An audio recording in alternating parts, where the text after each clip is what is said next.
Dis à ton voisin que le ciel te tombe sur la tête. Que le ciel te tombe sur la tête. Les Gaulois avaient peur juste de cela. Leurs ennemis, ils n'en avaient pas peur, mais ils disaient, pourvu qu'en allant combattre, le ciel nous tombe. Et nous, aujourd'hui, dans notre vie d'église, nous avons soif que le ciel nous tombe sur la tête.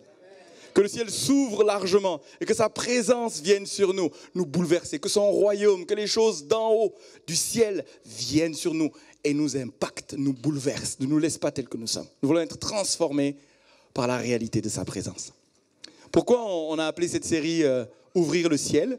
Parce que lorsque l'homme a péché, vous savez, le ciel, le paradis, c'est Éden. D'accord ? Et Éden a été fermé à cause du péché. Quand Adam et Ève ont péché, ils ont été chassés d'Éden. Et la présence de Dieu et le paradis et le royaume de Dieu a été fermé. On a mis des séraphins avec des épées qui empêchaient l'homme de rentrer dans la présence de Dieu. Et en fait, nous sommes en train de découvrir les clés pour que de nouveau cette porte soit ouverte. L'accès au paradis, à la présence de Dieu, au royaume de Dieu, soit manifeste. Et Christ a fait cela. Ce qu'il a accompli, il nous a donné les clés pour que de nouveau, quand on arrive et qu'on présente son sang au ciel, au royaume de Dieu, à la présence de Dieu, les anges disent « bienvenue ». Les séraphins disent « bienvenue ». Pour aller faire quoi ? Aller manger de l'arbre de la vie. D'accord ? Ça avait été défendu pour eux de toucher à cet arbre. Et puis eux, ils en ont pris et Dieu a dit « parce que vous avez désobéi, c'est la mort pour vous ». Mais en Christ, ce qu'il a fait, c'est qu'il nous a donné de nouveaux accès. Il nous a donné les clés pour que le ciel, le paradis, le royaume de Dieu, la présence de Dieu soit de nouveau accessible. Mais en plus de cela, des fois dans nos vies, il y a des choses qui font que, c'est pas que le ciel se ferme, qu'on n'a plus accès, mais il y a des choses qui sont comme embrouillées, sont comme empêchées. Et Dieu veut de nouveau susciter en nous la faim et la soif du pain de vie, de l'arbre de vie. Et ce matin, mon sujet, mon propos, c'est-à-dire ce qui ouvre le ciel, on a vu dimanche dernier, la repentance ouvre le ciel. Parce que quand Jésus est venu, il a dit, repentez-vous, le royaume des cieux est proche. Le paradis, la présence de Dieu, les choses d'en haut sont accessibles par la repentance. C'est une clé. On a vu cela. Et vous pouvez écouter ça sur notre site internet. Mais aujourd'hui, je vais parler de la faim et la soif de Dieu qui ouvre le ciel. Quand tu soupires après la présence de Dieu. Quand tu as faim de la présence de Dieu. David, l'homme selon le cœur de Dieu, était un homme de qui on retient le psaume 42, le psaume 63. Il dit « Mon âme a soif du Dieu vivant. Mon âme soupire. » Je vais vous raconter, en ce qui me concerne, il y a quelques années, il y a peut-être une quinzaine d'années, j'ai eu le privilège de pouvoir manger tête à tête avec le pasteur Mamadou Karambéry. On est allé à un restaurant là, à Galargues-le-Montieu, un super restaurant, j'ai payé, je voulais avoir un moment, il habitait juste à côté, je l'ai invité, il est venu, je suis allé le chercher, on allait manger ensemble dans un resto, et puis j'avais des tas de questions, moi j'ai toujours plein de questions. Je lui ai posé, puis à un moment donné, je lui ai posé une question, je m'en souviendrai toute ma vie de sa réponse. Je lui ai dit, mais le Seigneur a mis en moi une faim, une soif des choses d'en haut, tellement brûlant. J'ai peur que cette soif me dévore et puis qu'en vérité, je sois à côté. Et qu'en fait, je ne devrais plus avoir cette faim, cette soif, parce que ça me consume à l'intérieur. Il m'a regardé, il m'a dit, Dieu ne peut pas avoir placé cette faim et cette soif en toi sans vouloir la rassasier.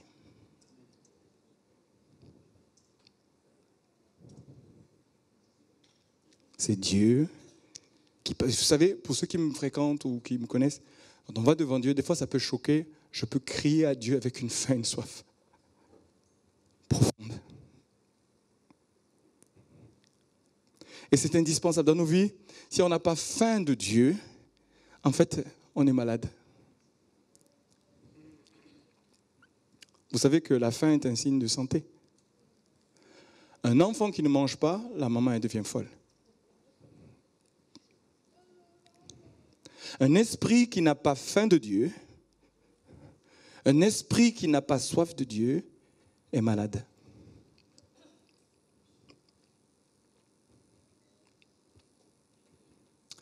Vous savez, on est fait comme ça. On ne peut pas vivre sans avoir faim. Dieu nous a créés ainsi. Les besoins fondamentaux de nos vies sont toujours une faim. On a besoin du pain qui symbolise la nourriture, tous les jours. Sinon, on est en jeûne, mais à un moment donné, il faut manger. Si tu n'as pas faim de Dieu, tu es malade. On appelle ça l'anorexie spirituelle. C'est grave. Tu es en risque de mourir spirituellement. Et quand cette faim de Dieu n'est pas comblée, on va manger autre chose. On a besoin de se rassasier. C'est une faim. Et dans le royaume de Dieu, c'est curieux. Hein? Quand on mange les choses d'en haut, on a encore plus faim. C'est pour ça que la parole de Dieu dit « Heureux ceux qui ont faim et soif de justice ». Il y a une bénédiction à avoir faim. Le but de ma prédication ce matin, c'est que tu retrouves la faim de Dieu. Si tu l'as perdu, reconnais-le, fais. On va voir tout ce qu'il nous faut faire pour retrouver. Quand on a faim de Dieu, la Bible nous dit, tu es béni. Quand tu retrouves la faim, tu es béni. Le ciel va s'ouvrir sur la base de ta faim. Tu veux retrouver Éden? Tu veux retrouver la présence de Dieu? Tu es dévoré par cette faim. Tu cherches, tu frappes, tu te demandes, tu cries, tu soupires, tu désires la présence de Dieu. Et en fait, c'est bon signe. Moi, quand je voyais le pasteur Mamadou, je croyais que j'avais un problème et que peut-être qu'il faudrait que je passe à autre chose. Non! Presque il me dit, garde cette faim et cette soif. Ça te garde en bonne santé. Et on peut avoir plein de faim, nous sommes faits de plein de faim, en fait. Par exemple, moi, quand j'étais fiancé, et je voudrais m'adresser aux ados, aux jeunes ce matin. Quand j'étais ado, quand j'étais jeune, j'avais faim. Vous savez de quoi? De sexe.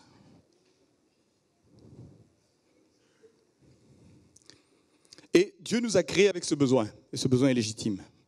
C'est une faim, c'est une soif. La Samaritaine, vous savez, pour ceux qui connaissent la Bible, dans Jean 4, elle avait tellement soif d'amour qu'elle faisait du sexe. Elle s'était mariée 5 fois et puis elle avait envie, elle avait soif. Et Dieu dit, cette soif-là, si ce n'est pas moi qui la remplis, tu vas toujours courir après les hommes, courir après les femmes.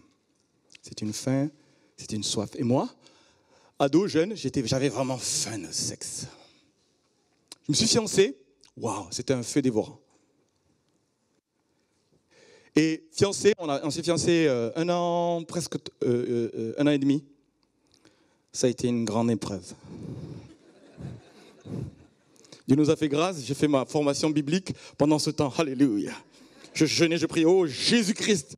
Et par la grâce de Dieu, vous savez, c'est une bénédiction d'avoir faim. C'est signe de bonne santé d'avoir faim. Nous sommes faits pour être comblés, être désaltérés, être rassasiés aussi par les rapports sexuels.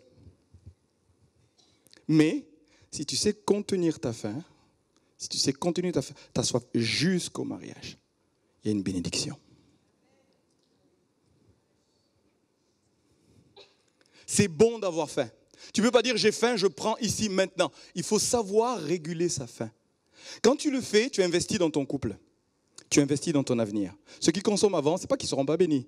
Mais je peux vous garantir, quelqu'un qui sait dire « Oh, je maintiens cette faim, j'honore ma femme, j'honore mon engagement. J'ai décidé que ce soit un investissement pour mon couple. Parce que j'ai appris à maîtriser cette faim. Si je n'apprends pas à le faire pendant les fiançailles, je perds quelque chose après. Il y a une grâce qui est liée au fait de tenir sa faim, de la maintenir. Il paraît même que la sexualité est encore plus bonne quand on sait maîtriser. Les Chinois, les Asiatiques, ça s'appelle comment déjà? C'est un nom, ça. Hein? Voilà. Ça veut dire que tu gères ta faim. C'est-à-dire, ta faim, tu dis, on n'y va pas, on contrôle. Puis au moment donné, quand tu y vas vraiment, il y a une bénédiction particulière. Oula, vous me suivez là? C'est pas juste ta faim, là, tu vas. Non. Sache contrôler ta faim. Sache maintenir la faim. Et pas être esclave de cette faim.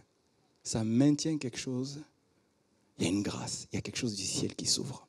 Je peux vous dire, avec tout ce que je vous ai raconté sur ma vie, le besoin de restauration, un rapport aux besoins affectifs et tout le reste, parce que j'ai fait ça, ça a participé à ma santé et au fait que dans notre couple aujourd'hui, par la grâce de Dieu, 26 ans de mariage, on est comblé. Je rends grâce à Dieu. On est comblé sur ce domaine. Mais je suis persuadé que c'est lié au fait d'avoir su maintenir ma faim et ma soif. Je ne sais pas si vous me suivez là.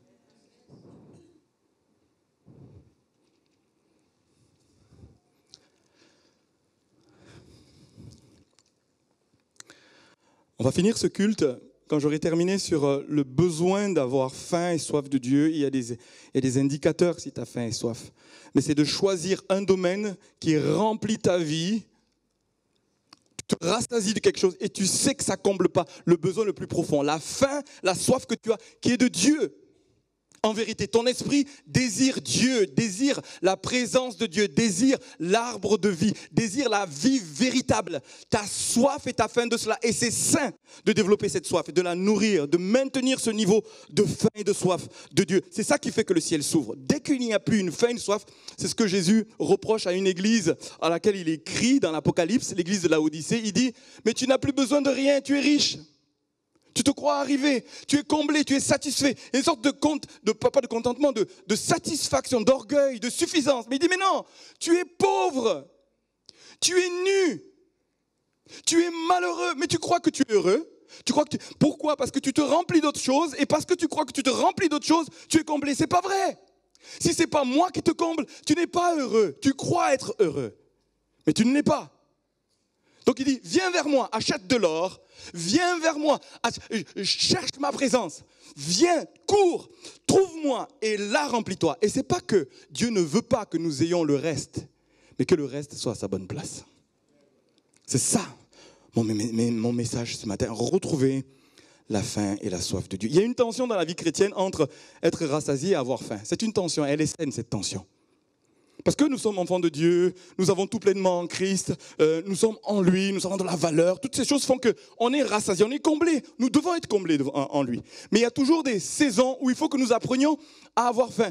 Parce qu'il y a à la fois avoir faim et être rassasié. Dieu promet de nous rassasier. Et il y a des saisons où il nous rassasie. Mais si dans nos vies, dès que nous sommes rassasiés, c'est ce qu'il dit au peuple d'Israël, quand tu seras rentré dans la terre promise et que tu seras riche, béni, parce qu'il sortait d'une période de disette, de désert. Mais quand il sera, n'oublie pas, ne perds pas ta faim. Ne dis pas, c'est ma main qui l'a accompli.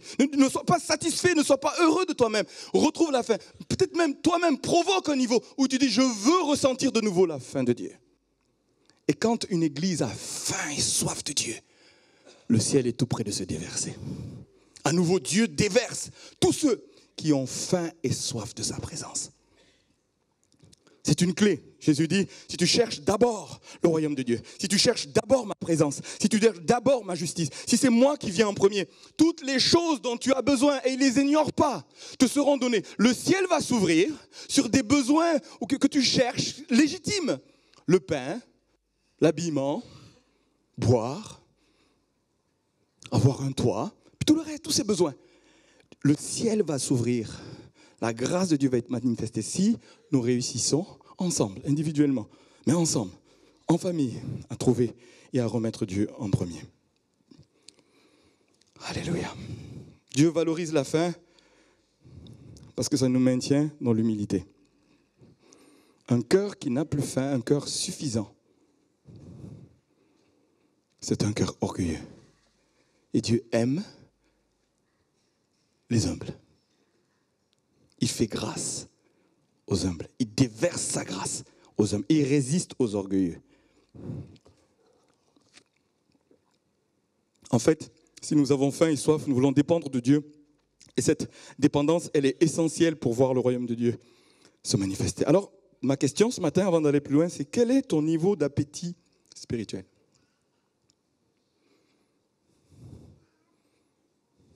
As-tu faim ?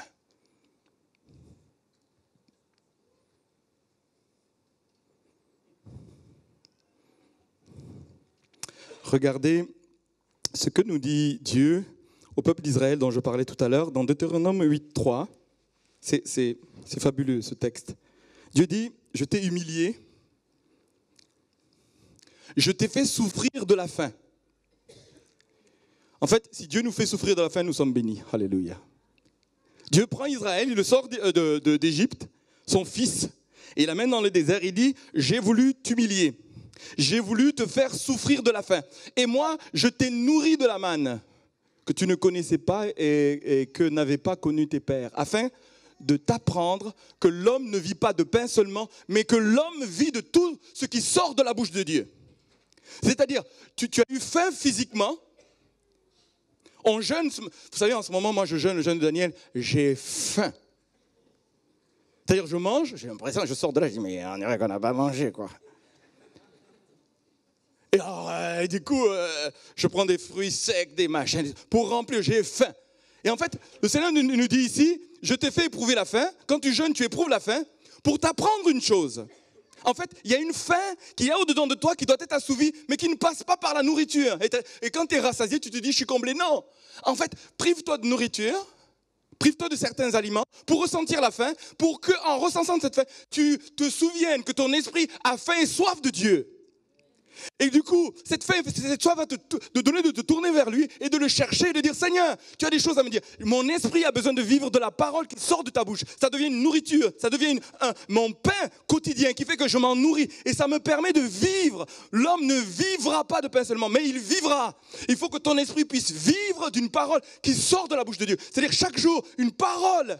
Une saison, une parole qui te nourrit. Cette parole te donne une vie spirituelle. Et pour avoir cette parole, il faut avoir faim.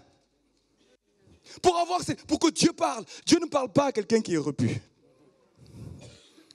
Dieu parle à quelqu'un qui est dans l'humilité. Dieu parle à quelqu'un qui est à l'écoute. Il dit, Seigneur, j'ai faim, je veux entendre ta parole. Ta parole va me nourrir, va nourrir mon esprit. Ça va me donner de la force, de la vie. Je vais pouvoir réellement vivre parce que j'entends ta parole. Si tu n'entends pas sa parole, si tu n'es pas capable dans ta communion personnelle de dire, Dieu m'a dit, réellement. Et ce n'est pas le Dieu m'a dit facile. Et des fois, on pèse, on dit, je ne suis pas sûr que c'est Dieu qui a parlé. Parce que pour que Dieu parle, il faut vraiment avoir faim. Alléluia. Vous me suivez là? Et en fait, nous devrions accepter, Seigneur, bénis-moi par le fait de me faire souffrir la faim. C'est ça que le texte dit. Parce que c'est comme ça que je vais apprendre qu'il y a une faim et je vais me souvenir et discerner qu'il y a une faim en moi. Nous avons tous faim. Et cette faim, très souvent, à chaque fois derrière, renvoie à un principe qui est spirituel. Je parlais de sexe tout à l'heure.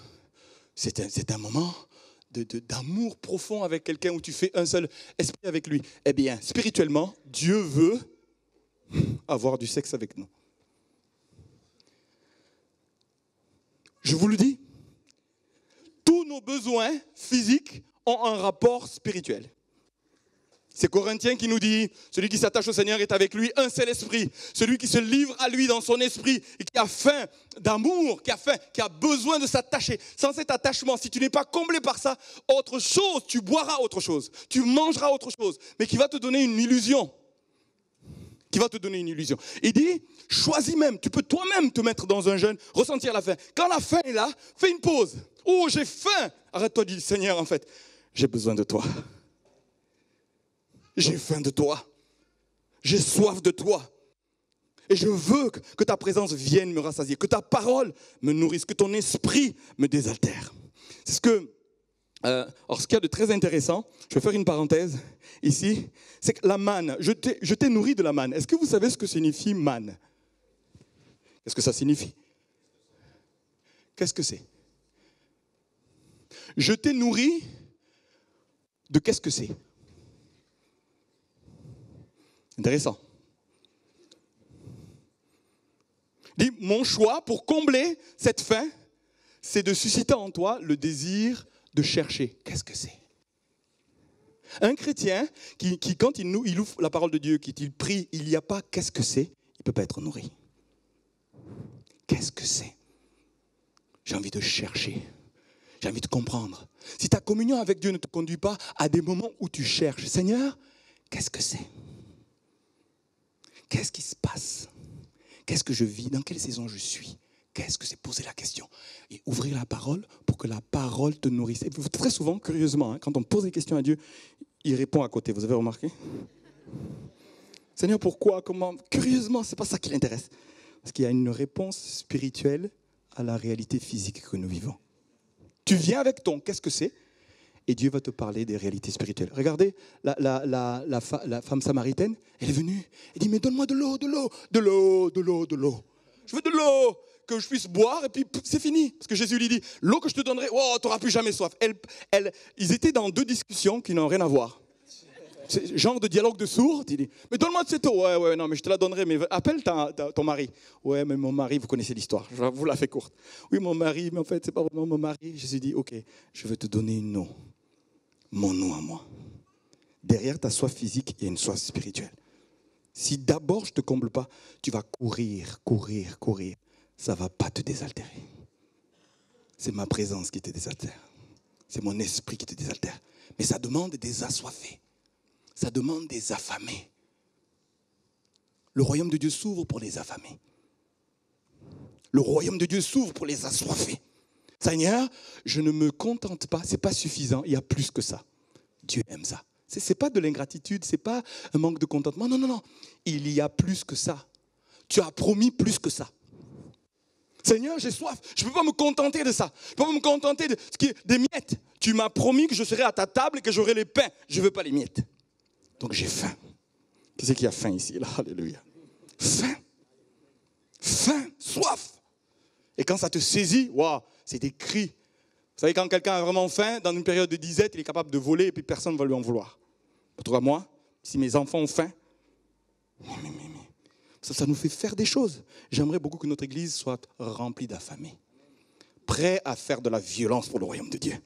Il dit, ce sont les violents, ce sont les affamés, ce sont les assoiffés qui vont bousculer le ciel. On veut que le ciel s'ouvre. Tu as promis, alors on frappe. Tu as promis, alors on demande. Oh, tu as promis, alors on cherche, jusqu'à ce que tu te laisses trouver. Parce que tu as dit, celui qui me cherchera de tout son cœur, je me laisserai trouver. C'est bizarre, mais Dieu aime quand on le cherche vraiment. Parce qu'il sait, quand il dit, Seigneur, oui, donne-moi, j'ai soif, il sait que tu n'as pas soif. Il le sait. Oui, Seigneur, bénis-moi. Puis quand tu vois une fois, 10 secondes, 15 secondes, 5 minutes, bon, ciao, bye bye. Je ne lâcherai pas. J'ai faim, tu as promis. Et Dieu cherche des... Oh, alléluia. J'espère que je suis en train de réveiller la soif en vous, là. Il y a plus que ce que nous vivons. Il y a plus, le ciel doit s'ouvrir plus largement pour qu'il y ait un déversement. Non seulement pour nous. Ce n'est même pas pour nos besoins qu'on cherche, mais que son règne vienne, que le salut soit manifesté. Notre vision, c'est le royaume. Ce n'est pas juste bénis-moi, moi. Non, j'ai soif du pain du ciel. J'ai soif de l'Esprit de Dieu. Et c'est ce que Jésus dit. Il dit, si quelqu'un a soif, vous savez, c'est le dernier jour de la fête. Le dernier jour, le moment le plus important où on dit, c'est la joie, c'est la fête, c'est culminant. Jésus se lève. Je ne sais pas où, il se lève. Tu vois, il dit, bon, il y a plein de monde dans le temple. Il y a plein de monde à Jérusalem pour fêter cette fête. Le dernier jour, il dit, si quelqu'un a soif, qu'il vienne à moi. Est-ce qu'il y a quelqu'un qui a soif? Est-ce qu'il y a quelqu'un qui désire quelque chose d'en haut? Tellement qu'il dit, et il dit, viens à moi. Dieu promet que si c'est la soif, quelqu'un n'a pas soif, il va passer à côté. Il va regarder, il va dire, ah, il est sympa celui-là aujourd'hui. Ah, mais tiens, un nouveau prédicateur. Oh là là, lui. Oh non, c'est sympa. Mais il n'y a pas de soif. Vous savez, Jésus a béni que ceux qui avaient soif. Mais vraiment une soif qui fait qu'il n'y a rien à faire. J'ai décidé de toucher le bord de son vêtement. Je vais traverser, je vais être hors la loi. Parce que j'ai soif. J'ai décidé qu'il est là. Je sais qu'il donne la vie. Je sais qu'il donne à boire. Je sais qu'il donne du pain. Je vais me faufiler. Je suis impur. Je n'ai pas le droit. Mais j'ai tellement faim que je vais pouvoir même aller en dehors des convenances. En dehors des convenances. Pourquoi? Parce que je veux toucher le bord de son vêtement. J'ai soif. J'ai soif. J'ai soif, j'ai faim. Et tant que ce n'est pas le vrai pain qui me nourrit, tant que ce n'est pas la vraie eau vive qui me désaltère, je ne cesserai pas de continuer de chercher encore. Alléluia.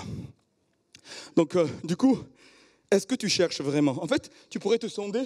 Tu dis, mais est-ce que c'est un désir ou un besoin? Vous savez qu'il y a une différence? Un besoin, il n'y a rien à faire, il faut que ce soit comblé. Un désir, tu ne l'as pas dit, bon, c'est pas grave. Chercher Dieu, il n'a pas répondu, c'est pas grave. J'ai demandé, il n'a pas ouvert, c'est pas grave. J'ai frappé, oh, j'ai attendu un peu, il n'a pas ouvert. Ça, c'est pas un besoin. Quand tu as besoin, le texte nous dit, il avait besoin de ses pains pour son ami, Luc 11, mais il a frappé. Il dit, mon gars là, tu vas te lever. Toi là, je te connais, on se connaît, tu vas te lever. Donc lève-toi. Et vous savez, le nombre de fois on le voit, hein, parce que tu as tellement... Le gars il dit, écoutez, je vais vous le faire parce que j'en ai ras-le-bol.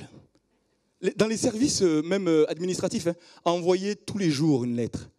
de réclamation. À un moment donné, il va dire, écoutez, venez, ras-le-bol. Tu as faim.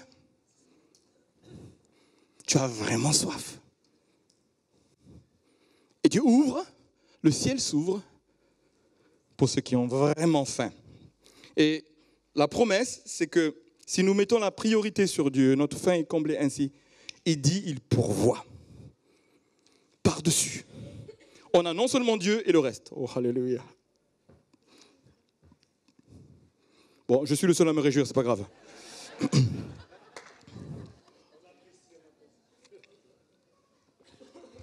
Alors maintenant, quelles sont les causes qui font qu'on n'a plus faim?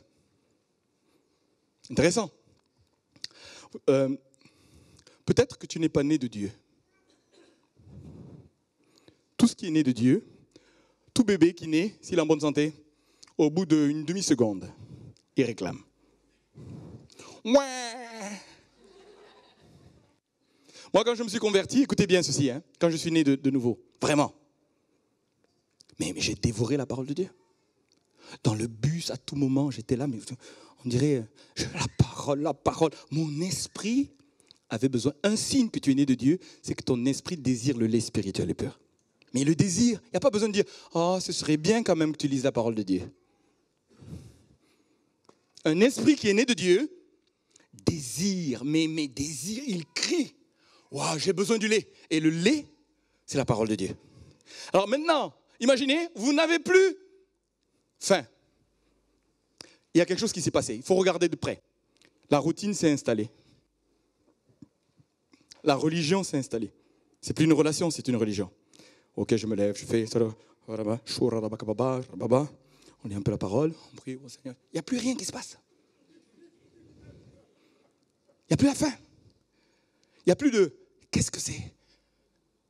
L'émerveillement, mais qu'est-ce que c'est? Du coup, on se refroidit. Et c'est pas qu'on a quitté le Seigneur, c'est pas qu'on donne pas sa dîme, qu'on prie pas. Non, on fait tout ça. Mais le cœur n'y est pas. Jésus dit, écoute, je connais tes œuvres, tu es fidèle, il y a plein de choses que tu fais, l'église d'Éphèse. Mais il y a une chose, c'est que tu n'as plus cet émerveillement que tu avais au début. Dans l'adoration, tu te dis, oh Jésus, je t'aime, et puis ton cœur brûle, il brûle seulement. Oh Seigneur, je veux être avec toi. Puis dès que tu as un moment, oh, vite de la parole, puis tu es là en communion. Et Jésus dit, c'est possible de pouvoir maintenir ça tout le temps. Garde ta faim et ta soif. Une autre cause, c'est les épreuves et la déception. Tu as perdu la faim parce que tu as prié, tu as demandé une chose qui te tenait vraiment à cœur, tu ne l'as pas eu. On m'avait dit que si je donnais ma vie à Jésus, ce serait comme une baguette magique et tous mes problèmes seraient résolus. On m'avait dit ça, on m'avait promis ça, tu as vu? C'était une publicité mensongère. Donne ta vie à Jésus et tous tes problèmes seront réglés. Vous savez ça là? C'est une contrefaçon de l'évangile qui est une abomination. L'évangile, c'est pas donne ta vie à Jésus et tous tes problèmes seront réglés, c'est pas vrai. Tes vrais besoins seront rencontrés. Pour pouvoir rencontrer tes vrais besoins, il faut que tu cherches Dieu.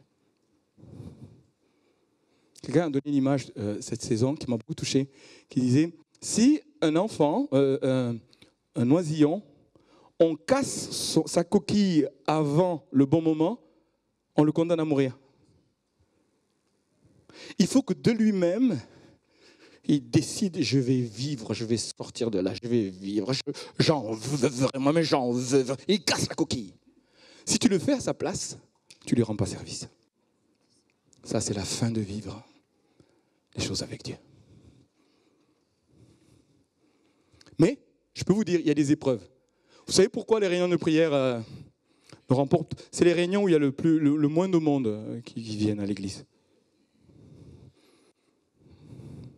Vous savez pourquoi? À cause de la déception. On a prié, on n'a pas vu le résultat. Parce que l'esprit humain, quand il a essayé une fois, deux fois, trois fois que ça ne marche pas, qu'est-ce qu'il fait? Il abandonne. Enfin, l'âme humaine. Mais l'esprit qui a faim, qui dit non. Je vais persévérer jusqu'à ce qu'il ouvre. C'est une épreuve. Je peux vous garantir dans ma vie le nombre de sujets, oui, je vous le dis, sans exaucement. Et ça peut produire un refroidissement, une déception. Du coup, j'ai plus faim. J'ai essayé, j'y suis allé. plus de goût. Il faut être honnête avec Dieu. Il ne faut pas chercher à le cacher. Tu viens, tu fais ton culte, c'est brisé en toi, il y a quelque chose qui est brisé, il n'y a plus la faim, mais quand même, tu es fidèle. On y va, on le fait une fois, deux fois, trois fois, mais le cœur n'y est pas. Il n'est pas guéri, il n'est pas réconcilié. Déception, épreuve.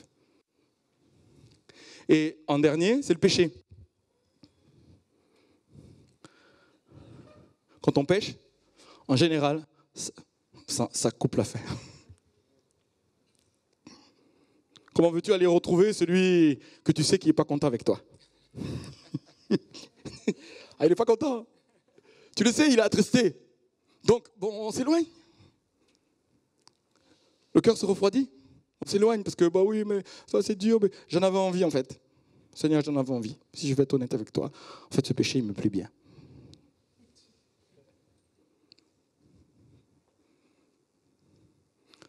Quand on a péché, la faim et la soif ne peuvent pas venir.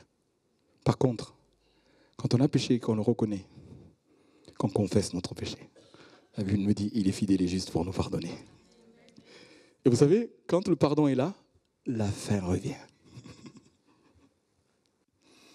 Quand on est purifié, la faim revient.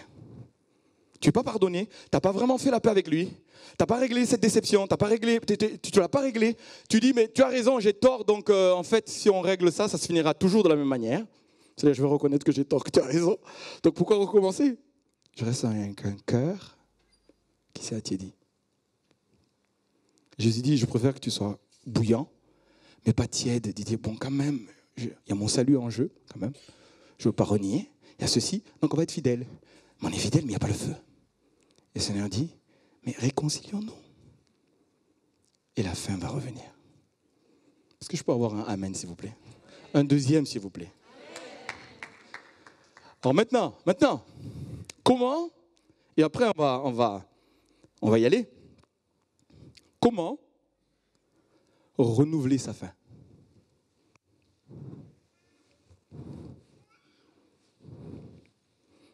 Comment maintenir sa faim? Comment faire en sorte que tu es toujours dans une attente de Dieu? On m'a raconté que dans la famine en Australie, quand une période de la dépression, les gens avaient tellement faim et rien, ils prenaient de la poussière, ils le mélangeaient avec un peu de blé qu'ils avaient, ils le mettaient au four pour manger. Ils se remplissent. Tu sais, quand tu as faim, mais il faut que quelque chose se passe. Notre grand souci, c'est quand on remplace, vous savez, le matérialisme, des tas de choses qui viennent nous remplir. Le Seigneur, moi, m'a parlé, dans ma vie, en ce moment, il faut que je sois vigilant sur une chose qui attire mon attention, attire, oh là là, je calcule, je suis pris dans des trucs, je dis, ça doit avoir sa place, donc je l'ai contenu sur une journée, tout le reste, c'est Dieu. Puis à un moment, il faut bien faire un certain nombre de choses, mais si on n'est pas vigilant de garder Dieu en premier, c'est dangereux. Alors on va voir comment retrouver la faim. La première, c'est prendre conscience de son état et avoir le désir de changer. Tu peux juste être honnête. Oui, j'ai plus faim. Ou en tout cas, j'ai plus la soif qui va faire bouger le ciel. Je le reconnais. Qui ce matin veut le reconnaître? Ok, c'est déjà bien, je le reconnais. Et je décide de changer. Et là, ça revient à ma prédication de dimanche dernier, métanoïa, changement. Cette année 2019, tu vas déclarer que c'est une année où tu vas avoir faim et soif de Dieu.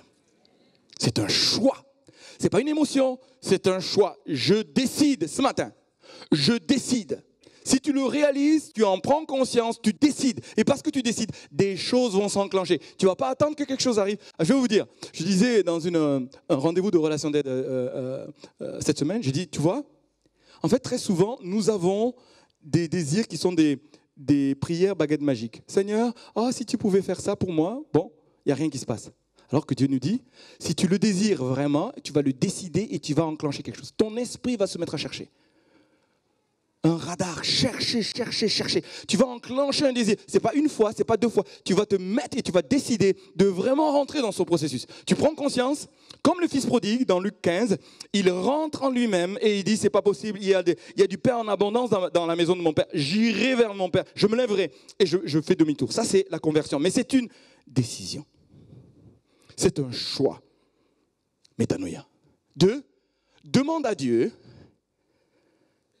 de créer en toi un cœur pur. Là, je vais parler de David. David, dans la Bible, c'est l'homme, selon le cœur de Dieu, qui avait soif de Dieu. Il n'y a pas de plus grand texte biblique de soif de Dieu que David. Mon âme a soif de toi, du Dieu vivant. Oh, comme une terre desséchée, aride et sans eau. Moi, dans le désert, je soupire après toi. Je te désire, oh Dieu. Ça, c'est David. L'homme selon le cœur de Dieu. Un homme selon le cœur de Dieu a soif et faim de Dieu. Mais à un moment donné, il pêche. Je vous disais tout à l'heure, l'une des causes de la perte de la faim, c'est le péché. Il pêche. Et il met une année avant de se repentir. Au moment où il décide de changer, qu'est-ce qui se produit? Il dit quelque chose à Dieu. Seigneur, crée en moi un cœur pur. Renouvelle en moi un esprit bien disposé. Vous savez, dès que le cœur est pur et l'esprit est bien disposé, boum, la faim, la soif revient. C'est comme ça, quand notre esprit est dégagé, naturellement nous sommes portés à désirer la présence de Dieu. Donc la deuxième étape pour retrouver la faim et la soif, c'est de demander à Dieu de nous donner un cœur pur. Tu as péché, mais nous péchons tous. Comme je vous disais dimanche dernier, moi je suis un professionnel de la repentance. Parce que plus je pêche, si nous avons péché, nous demandons. Qui passe une journée, 2 journées, une semaine sans pécher? Qui? Vous me suivez là? Ah non, on ne dirait pas. Parce que si jamais vous passez une journée, une semaine sans... C'est qu'il y a un problème, vous êtes devenu insensible. Hein? Écoutez-moi bien là. Crée en moi un cœur pur. Crée en moi un cœur pur. Peut-être que ton esprit n'est plus bien disposé. Ben, décide de l'être. 2, 3. Fais de la connaissance de Dieu ta priorité numéro 1. La connaissance de Dieu. La recherche de Dieu. Matthieu nous dit, cherche premièrement. C'est une recherche active.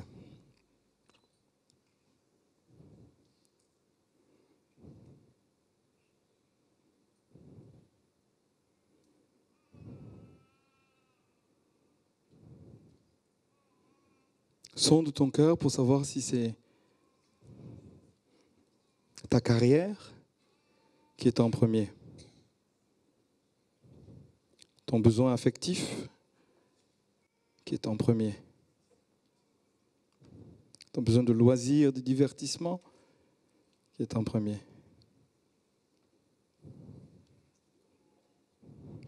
Les relations, la codépendance qui est en premier.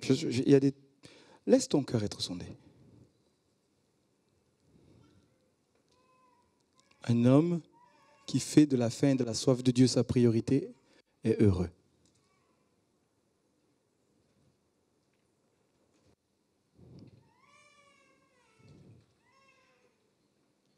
Seigneur, je te prie, comme ça fait plusieurs dimanches que tu nous le dis, de sonder nos cœurs, de nous donner de connaître nos pensées, nos priorités, nos moteurs intérieurs, nos désirs profonds. Et nous voulons que tu y mettes là une fin d'en haut. Au nom de Jésus. Quatrièmement, je disais tout à l'heure, l'appétit vient en mangeant. L'appétit spirituel vient en mangeant. Ça vous est déjà arrivé, ça? Vous n'aviez pas particulièrement faim, puis vous vous mettez à table. Plusieurs scènes comme ça. Tu avais prévu de jeûner, et puis tu es dans la maison, il y a une bonne odeur, et puis ils sont à table. Tu les vois manger, et puis faire des commentaires. T'as faim. Finalement, bon, on fera le jeûne demain. Ou même tu es à table, finalement, j'avais pas très faim. Et puis, non, mais en fait, ce matin, ce sera juste petite salade, je prendrai que la salade. Et puis, les lasagnes arrivent, les autres sont en train de manger. Ah, tu dis, mais finalement, Tu goûtes un peu, donne-moi juste un peu. Oh non, mais resserre. Vraiment, c'est bon. Parce que, tiens, je n'avais pas réalisé que j'avais faim. Vous savez, la Bible, c'est une nourriture de notre esprit. Il faut que tous les jours, je sois en connexion avec la parole de Dieu. Mais et un jour, je suis en train de préparer dans mon esprit une prédication où je vais dire comment se nourrir de la parole de Dieu. Parce que peut-être qu'il y en a plusieurs qui lisent, c'est comme du plâtre. C'est comme un chewing-gum, il n'y a plus de goût. Tu lis. Bon, c'est fatigant, tu prends des... Tu sais, tu as les muscles là qui sont en train de prendre, mais il n'y a rien. Tu mâches, mais il n'y a rien, il n'y a plus de jus. Est-ce que je suis le seul où ça arrive ça comme ça? Allez, on va y retourner. Et tu mets le chewing-gum, mais le goût n'y est pas. Dites-moi que je ne suis pas le seul, dites-moi-le. Hein? Donc, je prépare une prédication, on va dire, comment, à chaque fois que tu médites, il va se produire. Alors, ce n'est pas une baguette magique non plus ici de dire les 7 clés pour que tous les jours. Non. C'est une culture, c'est une manière de chercher. Parce que ce qui importe pour Dieu, c'est que tu cherches, que tu dises, mais qu'est-ce que c'est? Que tu maintiennes cette sorte de suspense dans ton esprit. Qu'est-ce que c'est? Ça, c'est le signe. Ce n'est pas toujours que tu auras la réponse. Parce que Dieu ne donnera pas toujours la réponse. Mais il va répondre à quelque chose de bien plus profond parce que tu vas apprendre à te nourrir, à vouloir te nourrir. La lire ou l'écouter. Il y a des gens qui disent « Ah, mais moi, j'aime pas lire. » Vous savez qu'aujourd'hui, on peut l'écouter. Donc, tu n'as plus de raison.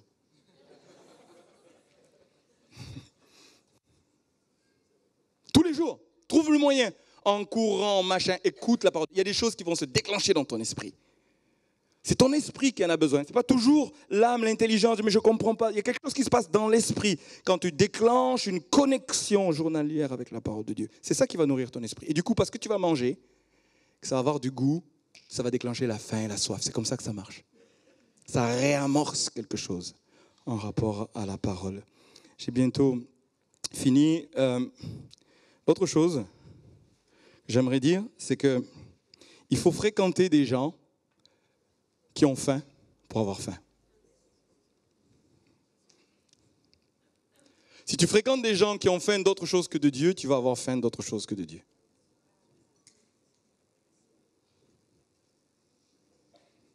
Choisis les gens que tu fréquentes et regarde qu'ils aient faim de Dieu. Regarde qu'ils aient soif de Dieu. Parce qu'ils vont t'influencer. Moi, je suis vraiment heureux de fréquenter des Bruno, Steve, parce que tu passes un moment avec eux, mais ils t'inspirent à avoir faim et soif de Dieu. Ça te bouscule.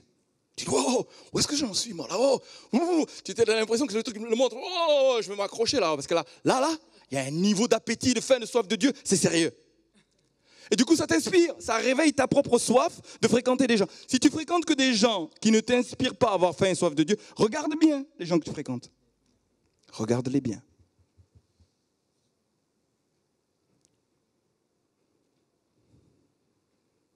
Considère-les très très bien. Passe un moment de prière avec quelqu'un de proche et jauge son appétit de Dieu. Je vais terminer cette prédication en vous reposant la question. C'est quoi ton niveau d'appétit?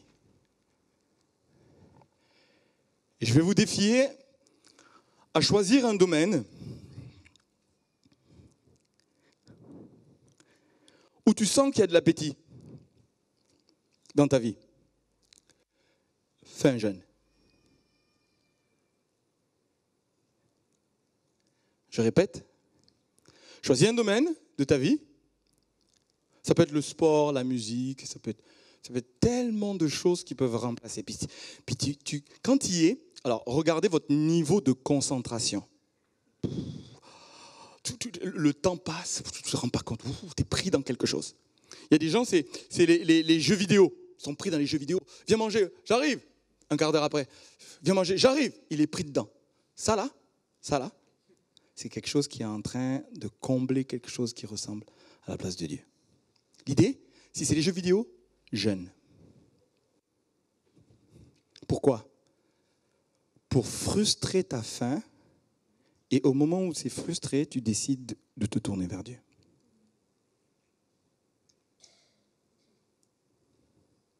Certains, c'est le travail. Ils peuvent être dans le travail, mais quand ils sont dans le travail, ils ne voient pas le temps passer. S'ils sont pris dedans, bon, ce n'est pas pour tout le monde, hein, c'est pour certaines personnes.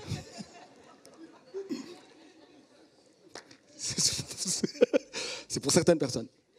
Mais ils ne voient pas le temps passer, ils sont pris dedans. Le Seigneur dit, prends un temps de jeûne. Et cherche-moi. Certains, c'est le sexe. Bref, vous voyez, est-ce que je dois continuer la liste ou... Quel que soit le domaine où tu sens que ton esprit vibre, quelque chose en toi est en train de vibrer, ça vient te réveiller. Et le temps, voilà, bien, prends ça, jeûne. Choisis de jeûner. En plus de la nourriture. Certains, c'est la nourriture, et vous pouvez dire, oula, c'est déjà pas mal le jeûne de Daniel. D'autres, c'est le café. Vous savez, le café. Des migraines, ils vont se retrouver avec ils ne sont pas bien, presque besoin de délivrance, vous voyez. Quel que soit le domaine, mais prends le temps. Quand c'est discerné, organise ta vie pour dire, je ne veux pas que ça prenne la place de Dieu, je vais jeûner et dire à Dieu que c'est toi le premier. Viens me rencontrer. Et ça ne va pas vous demander juste un temps. Comprenez, ça prend des persévérants. Ça prend des passionnés.